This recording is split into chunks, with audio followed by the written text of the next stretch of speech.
Ihr hört einen Podcast vom Future of Festivals, das Branchentreffen für alle VeranstalterInnen, Dienstleistende, EntscheiderInnen und Auszubildenden aus dem Festivalbereich. Die nächste Ausgabe findet von Donnerstag, den 27. bis Freitag, den 28. November 2025 in der Station Berlin statt. Die folgende Aufzeichnung ist aus dem Jahre 2024 von dem Diskussionspanel mit dem Namen Attitude is everything. Viel Spaß beim Zuhören. Mehr Informationen und Tickets findest du unter www.futureoffestivals.com. All right, so whoever wants to sit down, this is a good chance to sit down. And let's start our interesting panel. So what are we saying? We are saying attitude is everything. It is about diversity in our beautiful industry. And we have a very diverse panel here. So what is it about? Everybody wants to have diverse companies. Everybody wants to be diverse. We need to have people from all walks of life and earth, of course. But we found out that there might be some issues, some things which are maybe a blind spot. So we are going to talk about this. And we were already talking prior to this panel.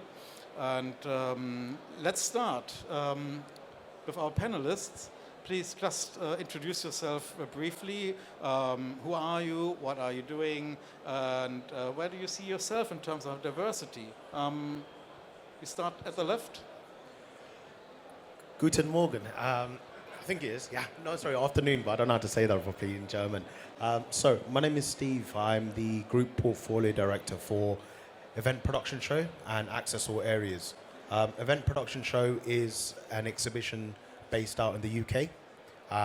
We've had a media partnership with Future of Festivals for the past 3 years now. And the fourth year today, we've taken a big stand, DO6.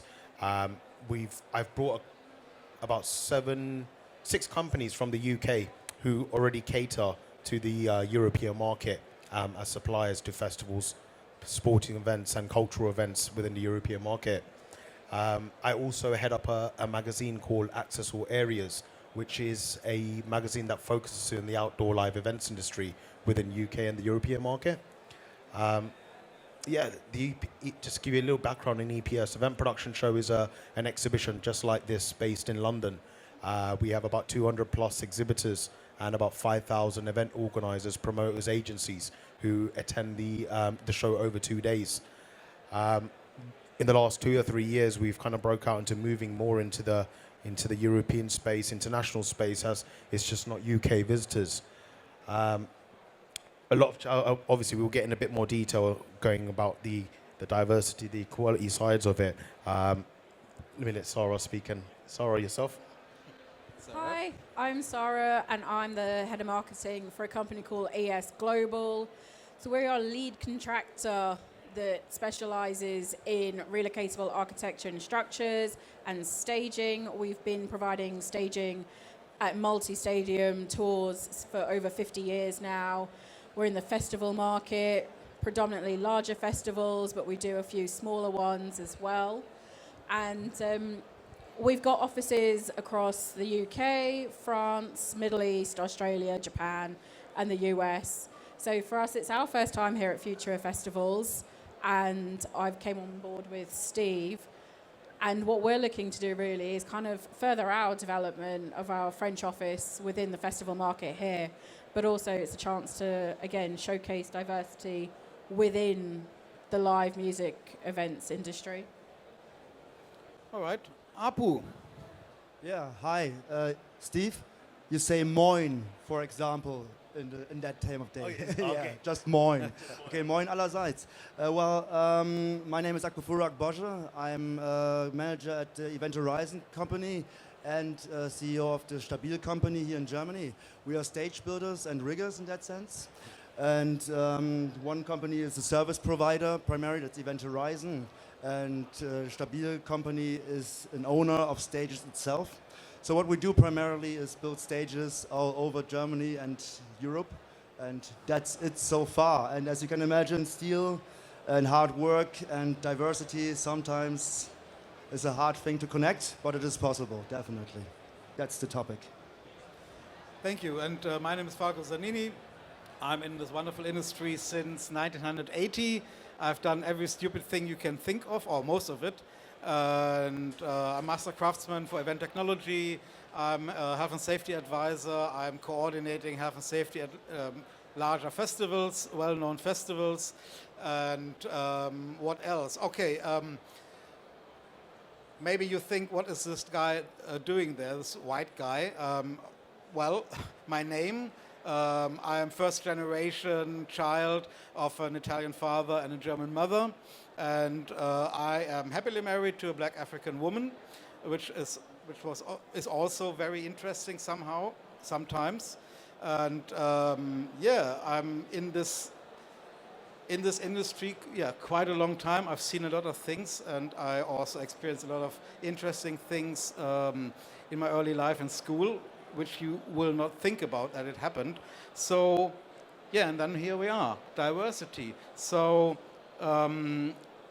we were talking prior to this panel. So, Steve, you said something interesting about difficulties you had getting into the industry in London.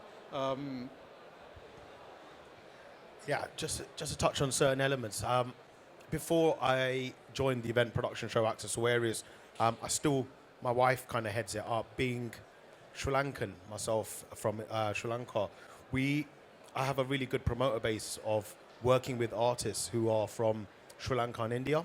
So I used to bring artists to the UK and do concerts in well-known stadiums, like for example O2 Arena, over Wembley, even Wembley Stadium. We've done an event in the past. One of the first events that I did.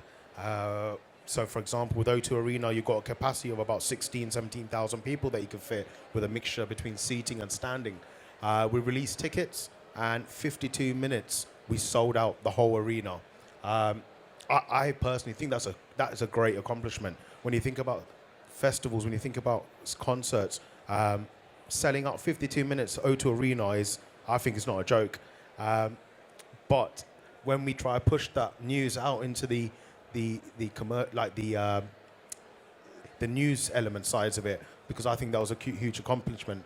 That news wasn't viable in the UK and European space. But then I see so many other headlines. For example, Oasis, who's doing a tour in UK and around the world at the moment. It's the highlight news. You've got DBE, for example, another artist who sold out 6 countries within, I think, an hour, 20 minutes. But that was headline news in the news. But I think with the Asian community, there's so many different concerts and festivals happening around the world, UK and Europe. It's not getting highlighted. Even in Germany, I did an event in Dortmund for the same artist. We sold out tickets. I think it was about 13,000 tickets over 24 hours. Wasn't highlighted in Germany. We approached the newspapers here. The media team turned around saying it wasn't viable news to be spread out. So I think when I'm looking on that side of it, there is an area that's not getting showcased. I'm not just saying about the Asian industry. I'm just talking about very different, diverse communities within the world that's not getting showcased, and amazing works, events that they're delivering around the world. Yeah, and that's an interesting thing. I mean, we raised the question: is the industry as diverse as it's saying it is, or it wants to be? And then when you were telling me this, I thought, okay, that's very interesting. England, large Asian community. But then after we finished, I was thinking, wait, it's the same in Germany. We have a lot of Turkish acts.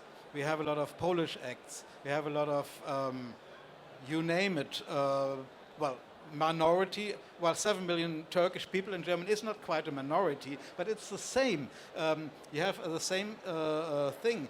They sell out huge arenas in a very short amount of time. You don't see anything in the normal press. I haven't seen anything in the events industry press. I mean, they are busy churning out these news. This act so fast and this act so fast. Yeah, but it's not the Asians, it's not the Eastern Europeans, it's not the Turkish.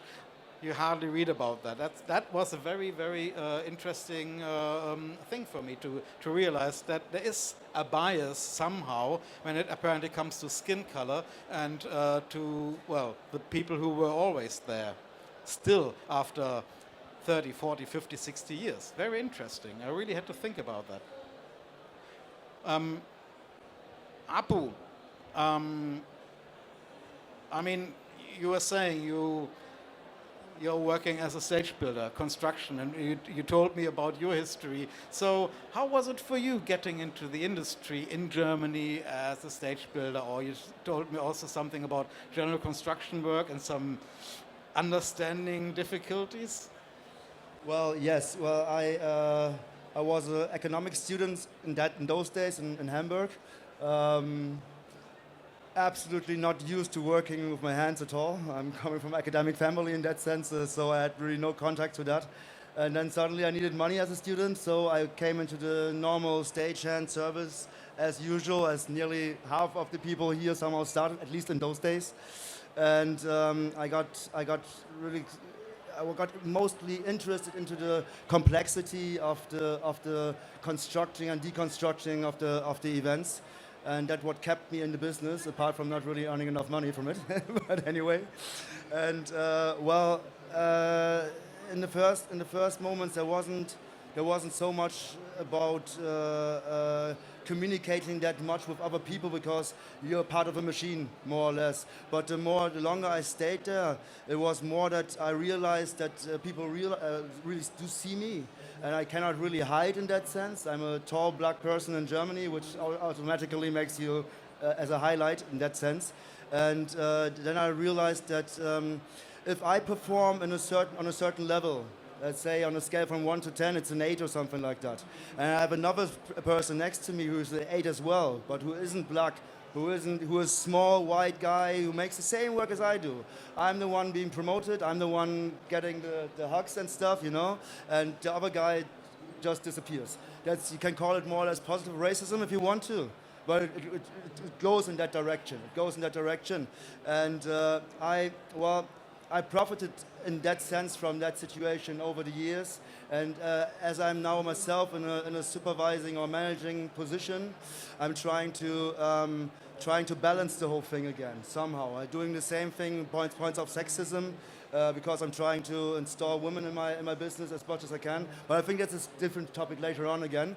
But as I said, in a managing position, you have to be aware of how people perceive their surrounding, and it's not something they want to do. It's something that happens automatically, partly, and that is being trained. That's just a habit. It's how it is, you know. And you have to, if you want to change something about that, if you want to bring it in a certain different way, you have to do that actively. But first, to do that, you have to see it. That's the primary thing.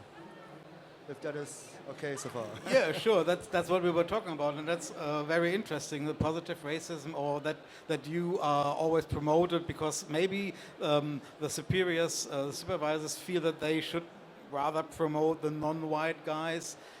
Very interesting to hear that. You were telling me about another incident you had. Where there was an issue with one of your co-workers, and okay, I remember. Yes, just for example, I in the beginning of the stage building business, which started for me like around 14 years ago, something like that. There was in the same time there were a lot of Eastern German people coming into the business as well. And as some of the people here might know, we have a political border, put it that way, in the middle of Germany, which we have more right-wing people in the east of Germany, and in comparison less in Western Germany. And I had a lot of contact to the streets, and put it that way, to the streets of Eastern Germany and the people there. And in that sense, I got into contact with some neo-Nazis, real neo-Nazis. They got used to, they were just raised that way. They came out of the villages, not even out of the big city, but really villages, came into the business and got suddenly confronted with a black guy telling them what to do. So in that sense, I had to cope with that somehow, and it worked. It is possible with heart, emotion, and being fair, trying to see where the person really comes from. Where does the racism come from?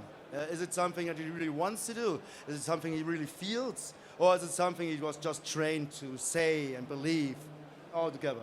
Anyway, and after a while, it came into a situation that it was I can't remember the event or the venue, but anyway, we were standing there. It was a standby situation, so the concert is running, and he wanted to show me something very interesting. That, hey, do you see that and that and that? And he tried to pinpoint a position for me, and it was just next to a black guy. But he tried for 10 minutes to explain where to look by avoiding just look next to the black guy. It would have been so easy, you know what I mean? But he didn't do it. So after a while, he really tried not to be racist, and by that it became racist again somehow. But anyway, it was still something it was a positive moment for me, because I saw that even a small guy from a village who had no contact to diversity itself anyway, in any sense, was very fast being able to get out of his small box and see the wider world and somehow respect me for the person I am. That was the positive effect. Yeah, that's also a very important point, that sometimes we try to avoid certain topics for some strange reason, and sometimes it's just better to say it as it is, just as a fact, not beating around the bush, which is sometimes a problem. I feel more a problem here in Germany. Sometimes, but I feel that some things could be more talked about in other countries more easily, whereas here, people try to avoid the black people thing, or sometimes here they say, people of color. Well, for instance, my wife says, no, I'm not POC, I'm black. And for her, it's some things are white, first world problems. So sometimes it's good to listen to the actual people who are coming from those diverse backgrounds. So the other thing you were also saying, you are trying to also put in promoting women into your walks of life, into your company, and that's the other thing. Sarah, you came on a bit late onto the panel, but you sent me a very interesting outline about your perspectives and the troubles you had, especially where you are working. You said Japan. So how is that for you? Where are the issues you see with diversity, and especially when it comes to women working in the industry? So for me, I work in quite a typical female role in marketing, but across our company, there's departments that are not traditionally female orientated. So our design department, our CAD drawers, our crew certainly are predominantly male. But what we have seen, as I've been there for 15 years, we've hired more women, mostly again in administrative roles, support roles. We have now got to a point where we have 3 women on our director level board, which is incredible for our company. And we're almost at the point of getting a 50-50 balance. However, we've got problems where there's a subconscious bias. So I've been in meetings where, as a senior manager, I'm there to partake. I might be running the meeting, but we have people that will see me as being there to take the notes of the meeting. We've had other meetings happen, and I've been asked to make the tea and coffee rather than be an active participant to those meetings. One of my colleagues is a technical manager, and we've had a client outright refuse to start the meeting without her male colleague because he didn't believe that she was the technical lead on the project. He assumed that the male colleague was the technical and she was the logistics manager. 2 hours were wasted because he refused to start. And when the logistics manager turned up and said, I'm not the technical lead, I'm going to go for a walk and look at the access, the client couldn't believe that she'd been right in insisting all along she was that level. We have to sometimes prove over and above our male colleagues that we are capable of doing that job. Sometimes even male colleagues that are a lower level than us, but we still have to prove that we can do it and then more. And it kind of goes to your point of if you're both at an 8 and you get promoted in the positive racism, almost if we're both at an 8, from a woman's point of view, the man's the one that gets promoted, he's the one that's seen as the leader, whereas I would have to be at a 10 to prove that I'm sort of worthy of that level. And that's more of a subconscious thing. And I think the issue with that, as you were saying, is understanding where is it coming from, why is that the perception of women, and how do we challenge it? That's the key driver of making sure people ask those questions of, why do I think it's a woman that has to make the tea and coffee? Why couldn't it be a man that makes the tea and coffee for a meeting? Why can't a man take the notes of a meeting? It's those perceptions that we have to challenge. Well, yeah, so do you feel that it changed over the years, or is it still there, this bias? I can see it is changing. It is getting better. I can see there's certainly, up until now, there are still some meetings where if I go in and it's new clients and they don't know me, I can see that sometimes there is that shift.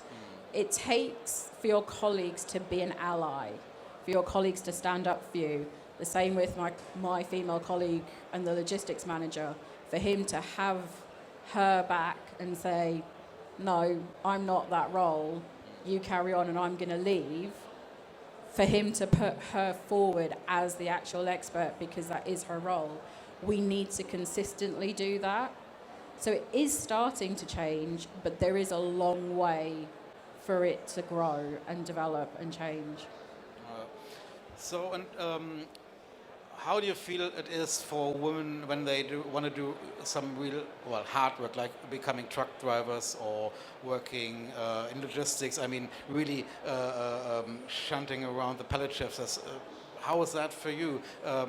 Do you see a change there? Are there more women interested into it, or what's your point on that?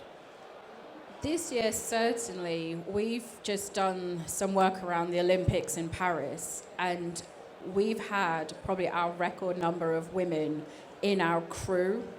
That's something that I've been there 15 years and I've never seen that many. We've had the odd woman on site as a physical crew member, building the stages, building the structures.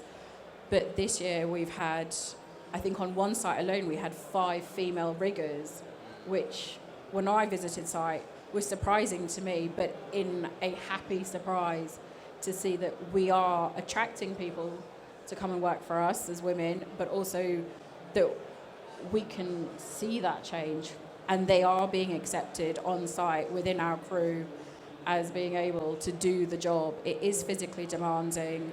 I know it can be off-putting to some people and it can be a barrier to entering the industry of it is quite physical, I might not be able to do it, but certainly showing that representation is a good thing for us because it just means we'll keep attracting more people, younger women into the industry because they can see themselves represented now.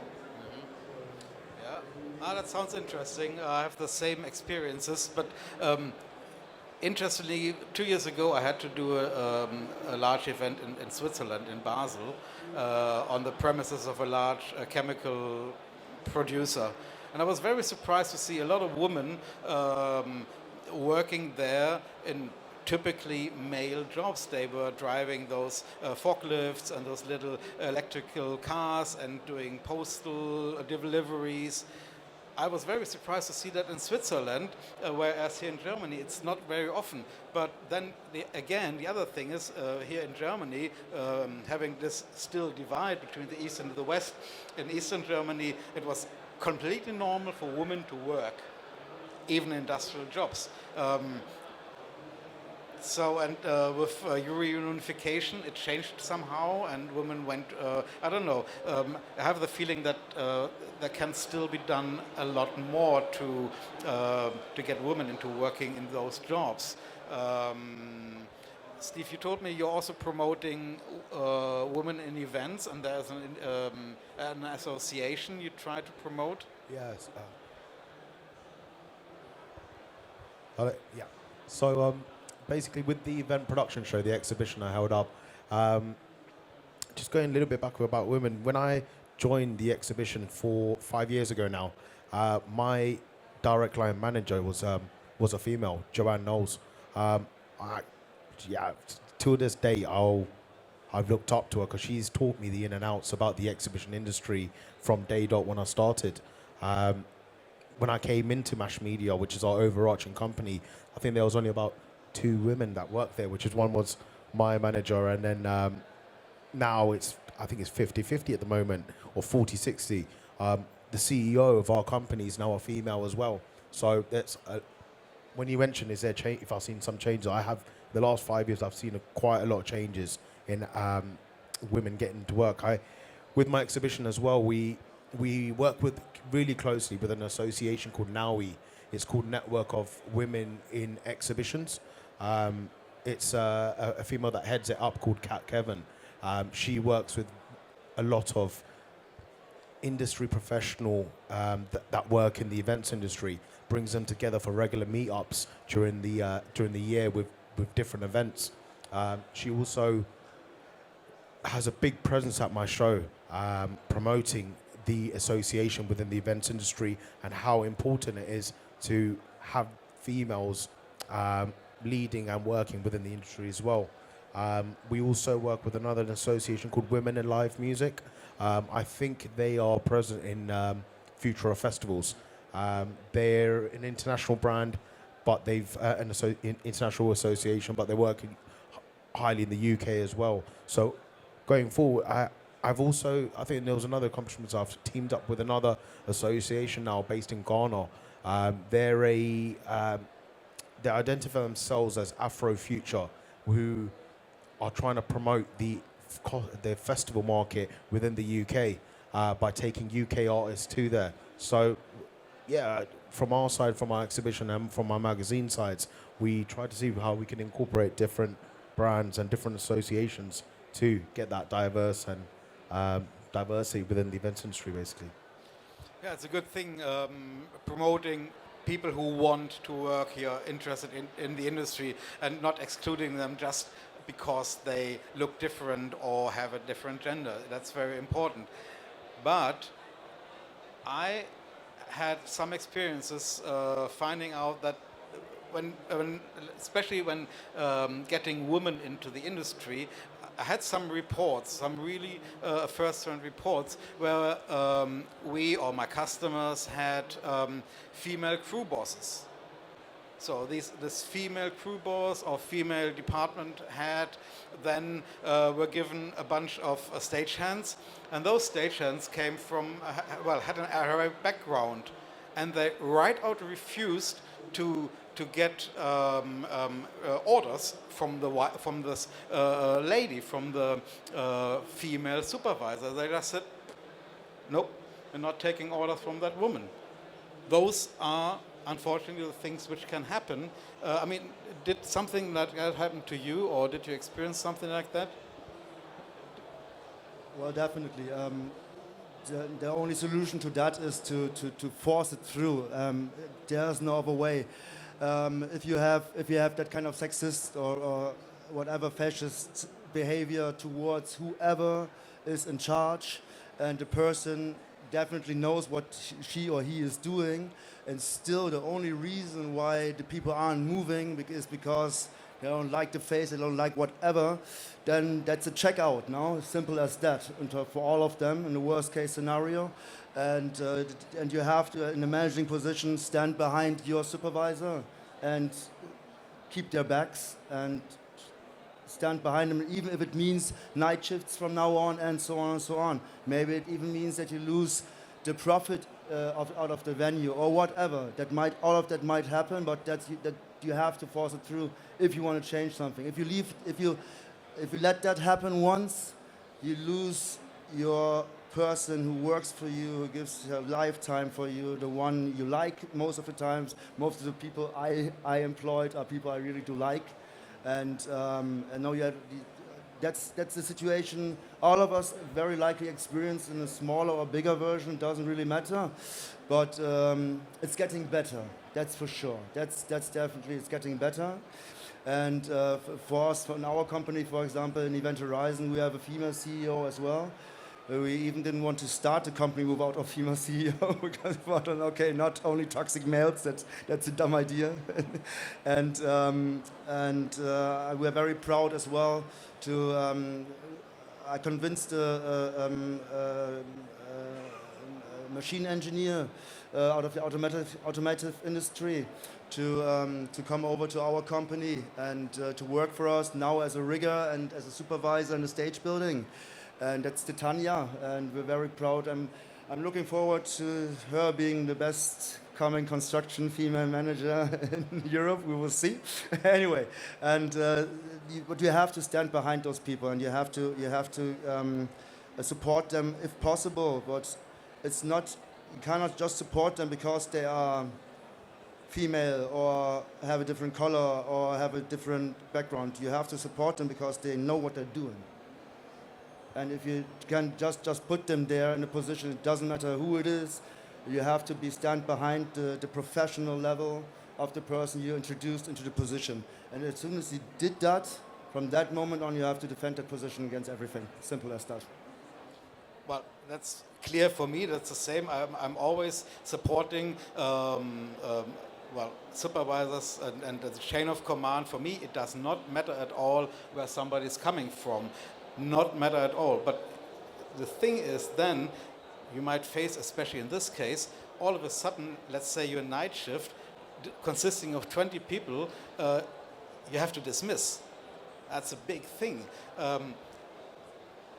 Where I want to get to is when we talk about diversity, we really have to go deep into it to avoid these situations. Knowing this, first when I heard of that, I was like, what, really?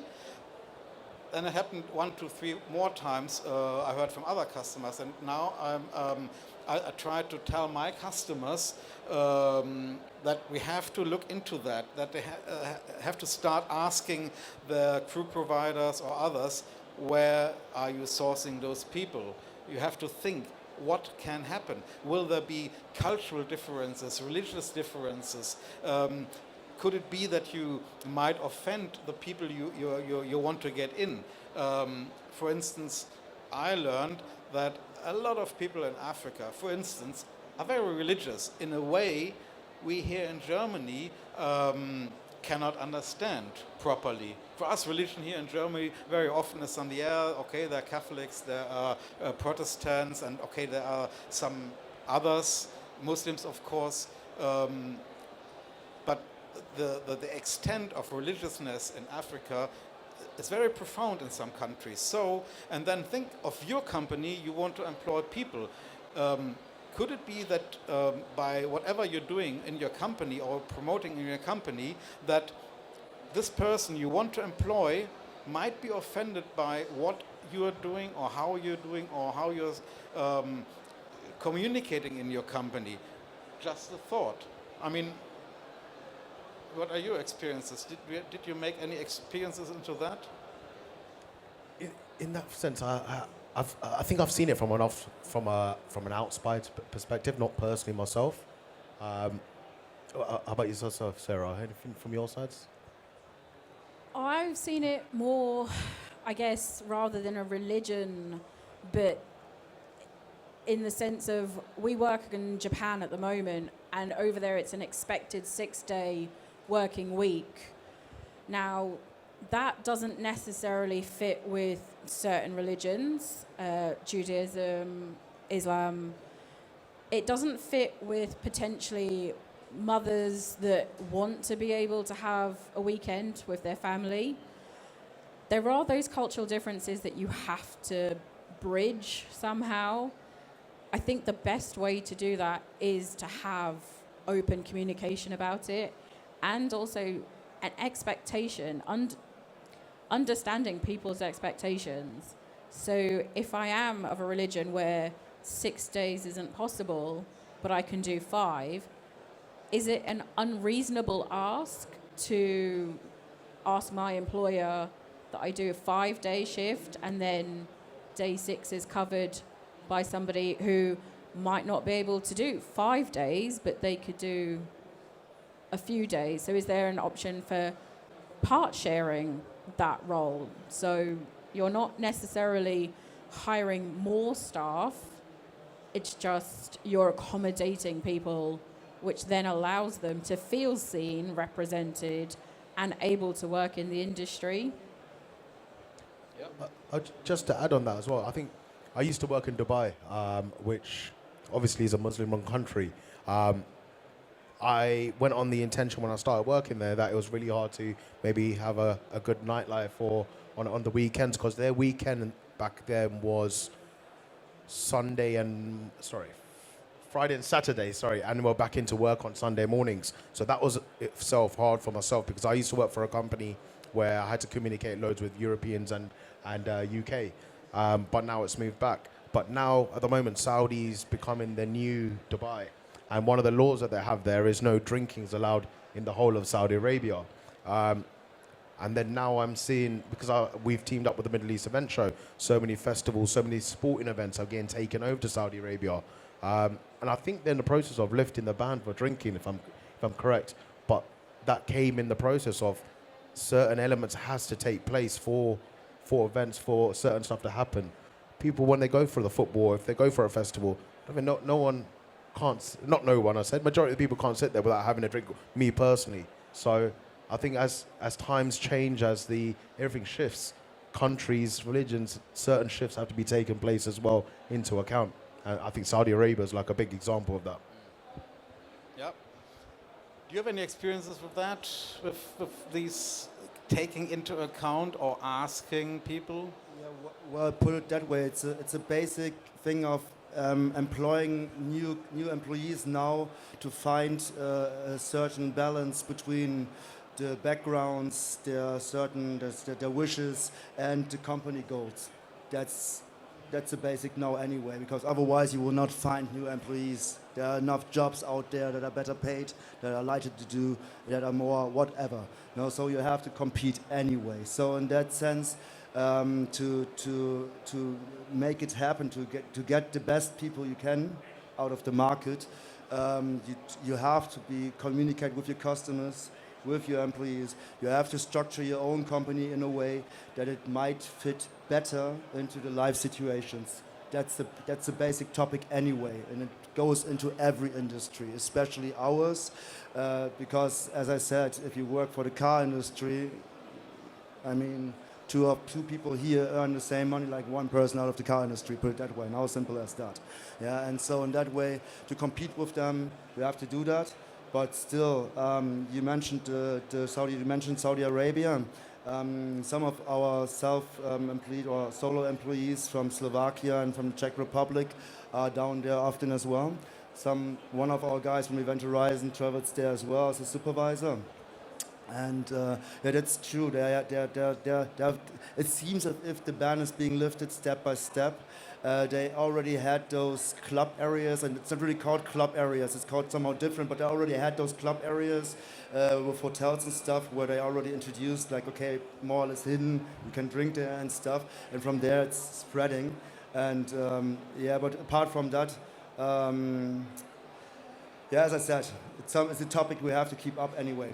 We have to see how the local situation is, how the local political, religious, and ideological situation is, and we have to fit. It's not only Western Europe and not the US left. The world is getting bigger and bigger, and we are trying to get into those markets as well. And as we're trying to do that, we have to see what we can do about that. Yeah, that's the thing. You really need to inform yourself. You really need to ask who are you getting into your company, and you really need to ask yourself some questions. I had a very interesting thing on Monday. I mean, I don't know if somebody of you knows that, but there is the myth that in the UK, the Sikh religious guys are exempted from wearing a hard hat. What was that? Sorry, I don't know. The Sikh. The Sikh people. Oh, The yes. Sikh people, not Sikh, but the Sikh, Yeah.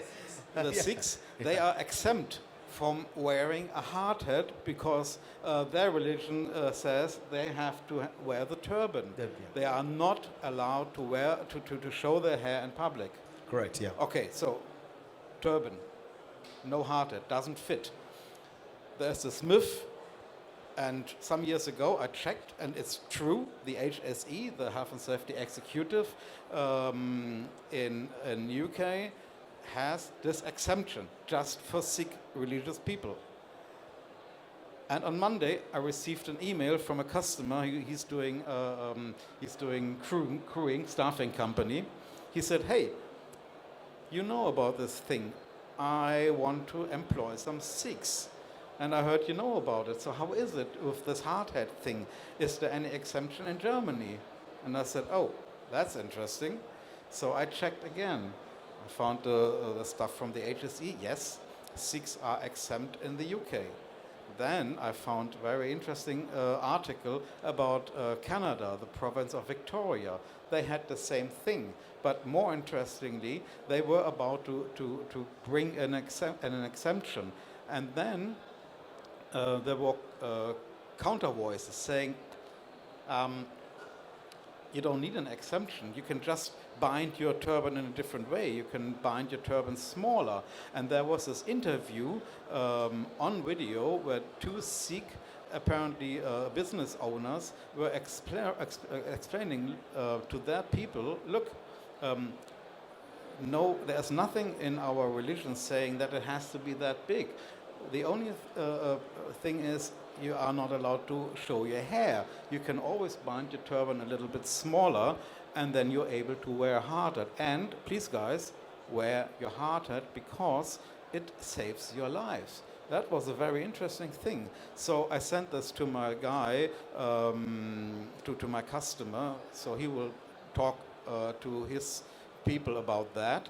And I hope he's getting through that they are then preparing for work, binding the turban smaller, because there is no exemption for Sikh wearing hard hats in Germany, and there will never be. But those are the topics you have to think about. It's sometimes really interesting. But it always goes both ways. Always. Very interesting. So I don't know, I think we're about at the end. Any last words? 10 minutes? 10 minutes. Question time. Question time, is it? Yeah, I would say question time. Habt ihr ein Mikro? You got a microphone? I take my microphone. And so if there are any questions, here's the microphone.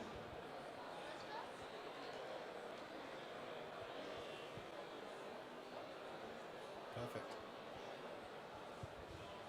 Hi. Oh, it's loud. Sorry. My name is Marie. We do catering at festivals, and we have a very diverse crew in the sense of a lot of queer people, a lot of internationals. We work in Germany, but we also speak English and German in the kitchen. And I was just thinking about when I look for hiring people, is it possible to already write it in the Bewerbungsschreiben, like that? Not in the CV, but like when I'm looking for people, that they need to be open to queer people, or is that something that's already not cool with the laws in Germany? I don't know. You know, I was thinking to be more open about it from the start, to not get in these conflicts every day, because also for us, dismissing 10, 15 people on the spot would be difficult. And we've been lucky so far, but we're expanding. So are there any, oh God, speaking English. Do you have any tips?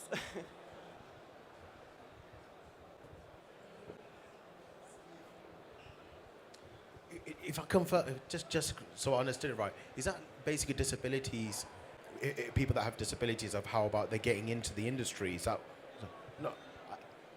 So what it was, I didn't hear the question properly. That's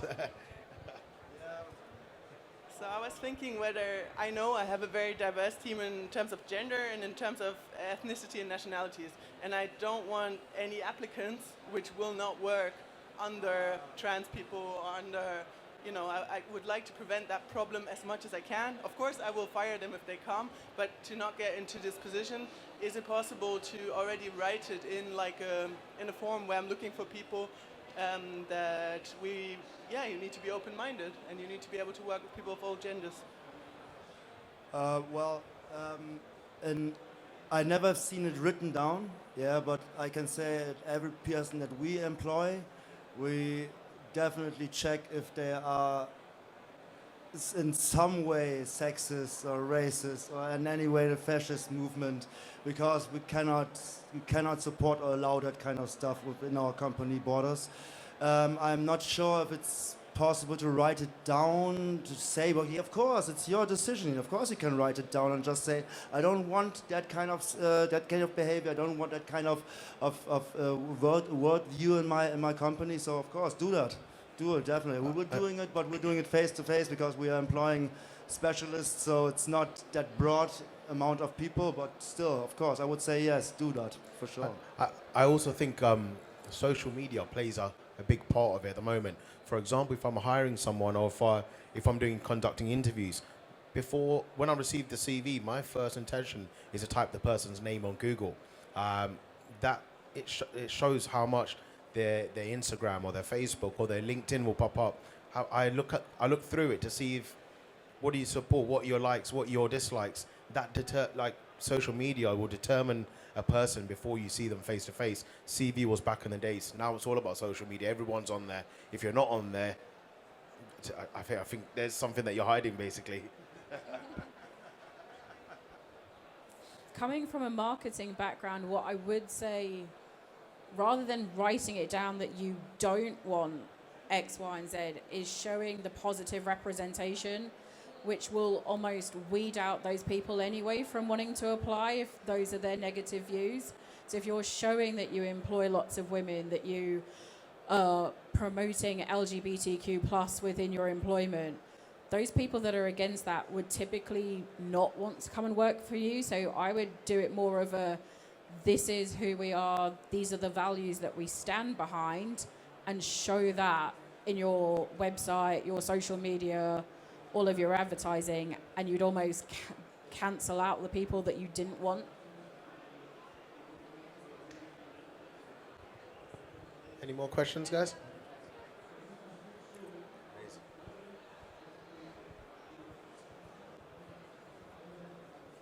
Okay, no questions, keine Fragen mehr. Okay, danke fürs Zuhören. Thanks a lot. Thank you, guys. Thank you. Thank you. Das war das Panel mit dem Namen Attitude is everything. Wenn ihr Kritik oder Fragen habt, dann schreibt uns gerne unter www.futureoffestivals.com. Wir sehen uns spätestens am Donnerstag, den 27. und Freitag, den 28. November 2025 in der Station Berlin. Bis dahin.